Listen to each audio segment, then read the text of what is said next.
JDU चुनावी mode में है और बिहार सरकार के मुख्यमंत्री नीतीश कुमार अब चुनावी यात्रा पर निकलने वाले हैं। उस जगह से शंखनाद करेंगे जहां प्रधानमंत्री नरेंद्र मोदी का गढ़ है। जहां हम बात कर रहे हैं मुख्यमंत्री के उस यात्रा की जिसके कोऑर्डिनेटर कैसे कह लीजिए या फिर जो कुछ व्यवस्था में लगे हुए हैं बनारस के, जिस जगह से मुख्यमंत्री आगाज करेंगे। हमारे साथ बात करने के लिए मंत्री जी हैं जमा खान साहब। सर, ये वो जगह है जो मोदी बीजेपी का गढ़ है। आखिर किस तरीके से नीतीश कुमार वहां से हुंकार भरेंगे, क्या कुछ तैयारी? देखिए, तैयारी वहाँ की जनता कर रही है। उत्तर प्रदेश का दिल बनारस है। बनारस के लोगों की बहुत पहले से चाह थी। नेता नीतीश कुमार जी हम लोग पास आए, बहुत बार उनका मैसेज आया, खुद मिलने आए थे हमारे नेता से। हम लोग से मुलाकात की रहती है, वो लोग आते रहते हैं नेता से मिलने के लिए। लेकिन लोगों का ये इच्छा था कि जिस तरह बिहार को मैंने देखा, वहाँ काम करने का तो तरीका मैंने देखा। बिहार में मैंने देखा कि हर क्षेत्र में काम के साथ साथ भाईचारा मोहब्बत बना रहे। किसी भी बिहार इतना बड़ा प्रदेश है, किसी भी गांव, किसी भी जगह किसी का नुकसान न हो, भाईचारा नुकसान न होने पाए, इस तरह का बराबर ने ध्यान दिया। इसको देखकर हम लोग खुश थे। ऐसे नेता की ज़रूरत है। और आज हम लोग का 24 तारीख को जो डेट फिक्स लगभग हो गया है और प्रोग्राम हम लोग होगा। हम लोग ये तो भाई चुनावी मूड में पहले से भी थे हम लोग। और जनता प्रदेश की समझ रही है कि अगर कोई नेता अगर है तो नीतीश कुमार जी हैं, जिन्होंने काम करके दिखाने का काम किया, त्याग तपस्या में किया है। और नेता हमारे बिहार के तमाम समाज, तमाम परिवार भी जीते हैं, आप भी जानते हैं, हम भी जानते हैं। और इनका कोई मकसद नहीं, एक ही मकसद है कि हमारे बुजुर्ग महापुरुष जो थे लोग, उनकी जो बातें उन्होंने किया है, देश के लिए लड़ाई लड़ी है, जो अधूरा सपना रह गया उसको उन्हें पूरा करें। तो इसको लेकर ये बड़ा चिंतित रहते हैं। जितने महापुरुष हैं सबका सम्मान करते हैं, जो आप जानते हैं, जो हर समाज में पैदा हुए, समय समय पैदा हुए, उनकी बातों को लेकर चलने की कोशिश भी करते रहते हैं।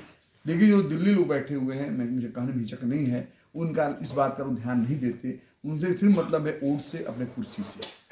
ये तो बनारस से रास्ता जो है तो दिल्ली की तरफ ही जाता है। तो क्या लगता है कि प्रधानमंत्री के तौर पर जिस बात को लेकर कांग्रेस थोड़ा सा असमंजस की स्थिति बनी रही, आप लोग भी पुरजोर तरीके से कहे कि नीतीश कुमार ही एकमात्र चेहरा है जो नरेंद्र मोदी और पूरे ब्रिगेड को चुनौती दे सकता है, पटकनी दे सकता है। ये तो मैं कहूँगा ही, चूँकि तो मेरा नेता है, मैं तो कुछ भी कर सकता हूँ उनके लिए। मैं उनका कार्यकर्ता हूँ और हमारे नेता है, हर कार्यकर्ता चाहता है मैं नेता ऊंचे से ऊंचे पद पर जाए। लेकिन देश की आवाज़ है, आप जब देश में निकले ही होंगे, आपसे कुछ छिपा हुआ नहीं है।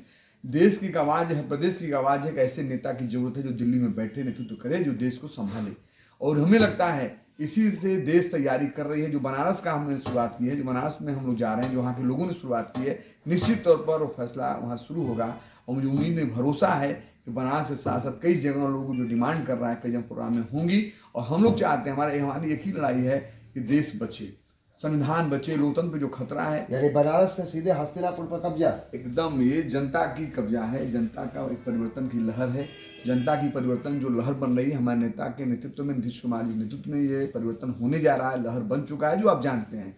आने वाले समय में वो दिन दूर नहीं है कि 24 आपके सामने आएगा, 24 में नजर आएगा आपको। चूंकि इन लोगों का कुछ बात, जो उन्होंने जो भी बात किया है, सिर्फ खोखला था, झूठा था, जुमलाबाजियाँ थी, कोई काम नहीं हुआ है। जब देश जनता सवाल करती है, काम की बात करती है, जब भी मंच पे जाते हैं तो कभी भी अपनी बात को नहीं कहते कि ये बात मैंने काम कहा, ये नहीं हो पाया, आगे मैं करूँगा। हमेशा मंच पे जाने के बाद जनता सब सवाल करती है। मैं मीडिया के साथ ही सवाल करते हैं काम की बातें, तो हमेशा हिंदू मुसलमान या हिंदुस्तान पाकिस्तान की बात करके डाइवर्ट करना चाहते हैं। लेकिन मैं बताना चाहता हूँ, जनता समझ रही है, जनता ने देखा है। रोजगार में हमने झूठ बोला, रोजगार नहीं दिया।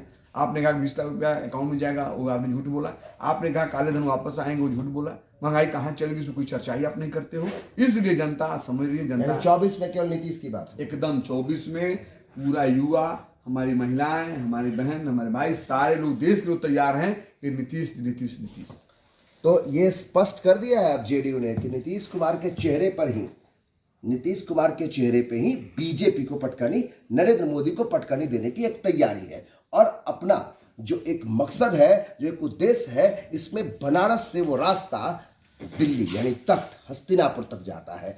तो ये न सिर्फ एक मंत्री का बयान है और एक उनके मन की बात है, बल्कि जेडीयू का हर एक कार्यकर्ता, नेता भी चाहता है कि नीतीश कुमार जब बनारस से शंखनाद करें तो वो रास्ता दिल्ली हस्तिनापुर तक जाए।